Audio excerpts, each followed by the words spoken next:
L'ignorance, l'oubli ou le mépris des droits de l'homme sont les seules causes des malheurs publics et de la corruption des gouvernements. Cette affirmation du 26 août 1789 figure toujours en préambule de la Constitution de la République française. Or, ici, chez nous, en France et en Europe, les droits humains les plus élémentaires sont bafoués chaque jour par ceux qui nous gouvernent.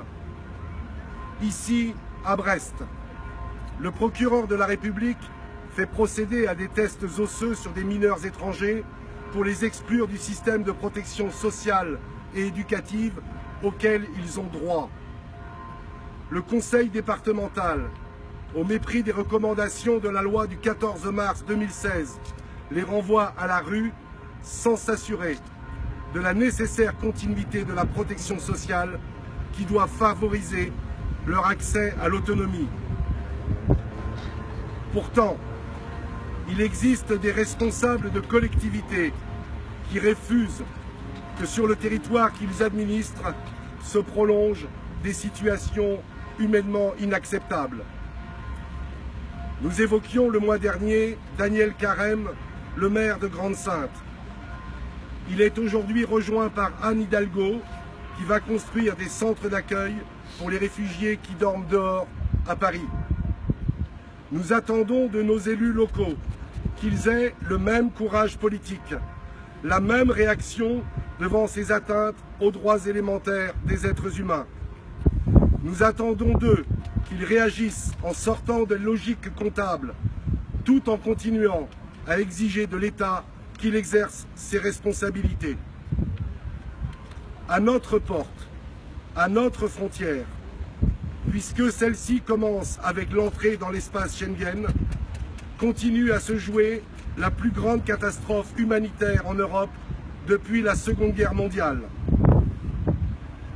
Nos dirigeants ont conclu un deal infâme avec la Turquie pour fermer la porte d'entrée orientale de notre continent, poussant les migrants vers la Libye.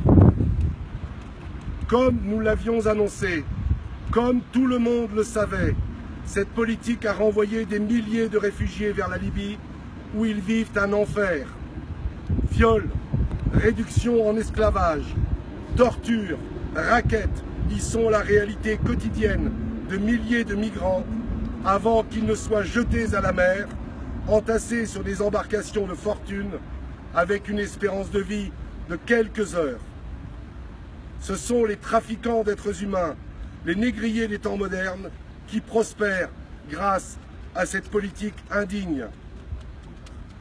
Monsieur le Président, Mesdames, Messieurs, dirigeants de notre pays et de l'Europe, nous le redisons solennellement ce soir. Vous porterez face à l'histoire la responsabilité de ces crimes et ne pourrez jamais oser prétendre que vous ne saviez pas. Depuis le 1er janvier de cette année, selon l'Organisation des Nations Unies pour les migrations, 2809 personnes sont mortes en Méditerranée en tentant de rejoindre les côtes européennes, dont 1096 pour le seul mois de mai. Ces chiffres effrayants ne peuvent tenir compte des milliers de disparus en mer sans laisser de traces, de morts qui ne rentreront jamais dans aucune comptabilité. En mémoire de ces milliers d'hommes, de femmes et d'enfants qui étaient nos frères et nos sœurs en humanité, je vous invite, comme chaque mois, à observer une minute de silence.